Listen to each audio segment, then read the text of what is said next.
बिस्मिल्लाहिर्रहमानिर्रहीम।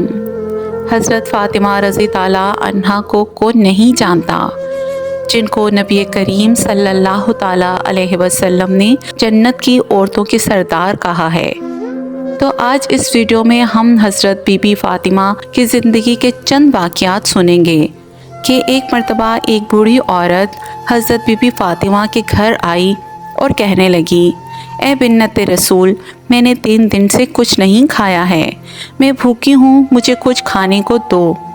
तो हजूर सल्लल्लाहु ताला अलैहि वसल्लम की लाडली बेटी फ़ातिमा ने मुस्कुरा कर फरमाया, अम्मा जी, आप 3 दिन से भूखी हैं और मैंने 7 रोज़ से कुछ नहीं खाया और ना ही रोटी की शक्ल देखी है। अभी अभी कहीं से थोड़ी सी जौ आई है, आप बैठो, मैं ये पीस कर रोटी बनाती हूँ। हज़रत बीबी फ़ातिमा ने चक्की में जौ को पीसा और आटा बनाया और आटा गूंदा रोटी बनाकर उस बूढ़ी औरत को दी और अपने लिए कुछ भी ना रखा। ये देखकर उस बूढ़ी औरत ने कहा, आपने भी तो कुछ नहीं खाया, आप अपने लिए भी तो कुछ रख लें। इस पर हज़रत बीबी फ़ातिमा ने फरमाया, ए अम्मा जी, जो चीज़ सदका कर दी जाए फिर उसमें अपना हिस्सा नहीं होता। और ये बात मैंने अपने बाबा हजूर हज़रत मोहम्मद सल्लल्लाहु ताला अलैहि वसल्लम से सुनी है। एक बार हज़रत अली घर तशरीफ़ लाए और हज़रत बीबी फ़ातिमा से कहा, खाने को कुछ ला दो। तो फ़ातिमा ने फरमाया, आज तीसरा दिन है फाके से और खाने को कुछ भी नहीं है। इस पर हज़रत अली ने फरमाया, फ़ातिमा, आपने मुझसे जिक्र नहीं किया। ये बात सुनकर हज़रत बीबी फ़ातिमा ने फरमाया, मुझे मेरे बाबा हजूर हज़रत मोहम्मद सल्लल्लाहु ताला अलैहि वसल्लम ने रुखसती के वक्त ये नसीहत की थी कि बेटी, कभी भी अली को परेशान नहीं करना, इसी वजह से मैंने आपसे कुछ नहीं कहा। इसी तरह रवायत में आता है कि एक मर्तबा हज़रत फ़ातिमा रज़ी ताला अन्हा बीमार पड़ गईं, तब भी उन्होंने हज़रत अली रज़ी ताला अन्हो से कुछ नहीं कहा। तो इस वक्त हज़रत अली ने ज़ोर देकर उनसे पूछा कि तुम्हारा क्या खाने को दिल है। तो रवायत में आता है हज़रत फ़ातिमा रज़ी ताला अन्हा ने अनार खाने को कहा, मुझे अनार खाना है। हज़रत बीबी फ़ातिमा के घर के हालात ऐसे होते कि फ़जर की नमाज के बाद हज़रत अली मज़दूरी पर निकल जाते। अगर मज़दूरी मिल जाती तो घर में चूल्हा जलता, वरना फाका होता। हज़रत बीबी फ़ातिमा अपने घर के काम खुद किया करती थीं, बच्चों की परवरिश भी खुद करती थीं और चक्की में आटा पीसती, बावजूद इसके कि अल्लाह ताला की इबादत में मशगूल रहती और अल्लाह ताला का शुक्र अदा करती रहती। कभी हज़रत अली को किसी चीज़ के लिए परेशान नहीं करती थीं और किसी चीज़ की फरमाइश भी नहीं की। एक बार हज़रत मोहम्मद सल्लल्लाहु ताला अलैहि वसल्लम की हज़रत बीबी फ़ातिमा ने दावत की, तो हज़रत मोहम्मद सल्लल्लाहु ताला अलैहि वसल्लम बीबी फ़ातिमा के घर तशरीफ़ ले गए। हज़रत बीबी फ़ातिमा के घर खाना खिलाने के लिए कुछ नहीं था, लेकिन हज़रत फ़ातिमा का यकीन अल्लाह तबारक व तआला पर इतना था कि उन्होंने हांडियों को चूल्हे पर चढ़ा दिया और फिर अल्लाह के हुक्म से हांडियाँ खाने से भर गईं। तो इस पर हज़रत मोहम्मद सल्लल्लाहु ताला अलैहि वसल्लम ने फरमाया कि तुम लोग नहीं जानते कि फ़ातिमा ने हमारे लिए जन्नत से खाना मंगवाया है। फ़ातिमा रज़ी ताला अन्हा की सखावत की बातें कुछ औरतें करने लगीं, तो उन औरतों में से एक मुनाफिक औरत बोली कि मैं नहीं मानती कि फ़ातिमा के पास कोई मोजज़ा है, वो तो हर वक्त बहुत ही सादगी में रहती हैं। इस बात को जानने के लिए वो औरत हज़रत फ़ातिमा रज़ी ताला अन्हा के घर पहुंची तो बिन्नत रसूल सल्लल्लाहु अलैहि वसल्लम ने दरवाज़ा खोला, इस औरत को अंदर लेकर गईं और बिठाया तो वो औरत बोली, ए बिन्नत रसूल सल्लल्लाहु ताला अलैहि वसल्लम, आपकी सखावत के चर्चे मैंने सुने हैं और मैं देखना चाहती हूँ कि आपके पास ऐसी क्या चीज़ है जो आपके चर्चे हो रहे हैं।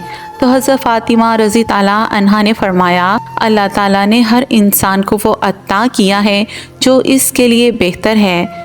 तो वो औरत कहने लगी कि मैं आपके घर दौलत देखने आई हूँ कि आपके पास सच में कोई दौलत या कोई मौजज़ा है, आप मुझे कोई मौजज़ा या दौलत दिखाओ तो मैं मान जाऊंगी कि आपके बाबा अल्लाह के रसूल हैं और आपका ख़ानदान सच्चा है। इस औरत की बात सुनकर हज़रत फ़ातिमा रज़ी ताला अन्हा ने फरमाया, जाओ, वहाँ मेरा मसल्ला रखा है, इसको हटा कर देखो।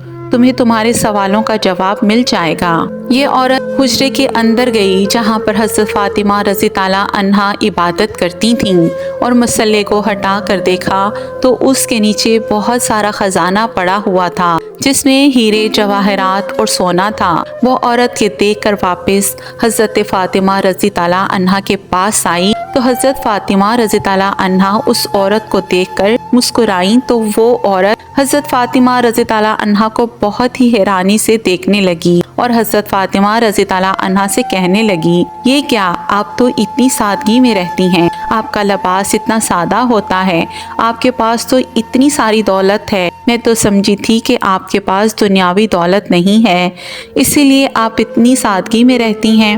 حضرت فاطمہ رضی تعالیٰ عنہا نے فرمایا، اللہ تعالیٰ نے دنیا کی تمام دولت اور تمام خزانے اہل بیت کے قدموں میں رکھ دیے ہیں، مگر اللہ تعالیٰ کی مرضی یہ ہے کہ ہم سادگی سے زندگی گزاریں تاکہ دنیا میں کوئی بھی سادگی اور غریبی میں رہنے میں شرم محسوس نہ کرے۔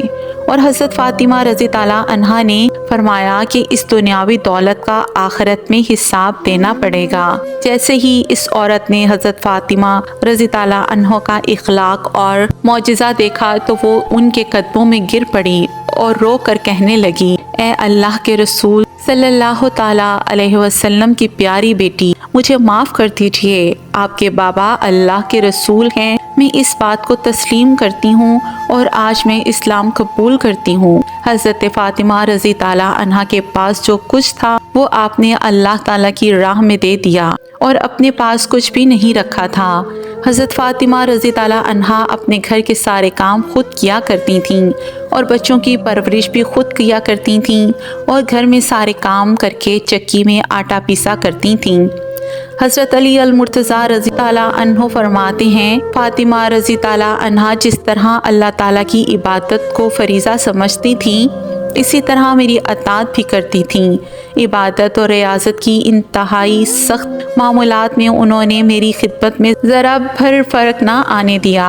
وہ ہمیشہ گھر کی صفائی کرتیں، چکی پر گرد و غبار نہ پڑنے دیتیں، صبح کی نماز سے پہلے بچھونا طے کر کے رکھ دیتیں، گھر کے ہمیشہ برتن صاف ستھرے ہوتے، ان کی چادر میں پیوند ضرور تھے مگر وہ کبھی میلی نہ ہوئی تھی۔ ایسا کبھی نہیں ہوا کہ گھر میں سامان موجود ہو اور انہوں نے کھانا تیار کرنے میں دیر کی ہو۔ خود کبھی پہلے نہ کھاتیں، زیور اور ریشمی کپڑوں کی کبھی فرمائش نہ کی، طبیعت میں بے نیازی رہی، جو ملتا اس پر صبر اور شکر کرتیں، میری کبھی نافرمانی نہیں کی۔ اسی لیے میں جب بھی صبر و شکر کی اس پیکر فاطمہ کو دیکھتا تو میرے تمام غم ختم ہو جاتے تھے۔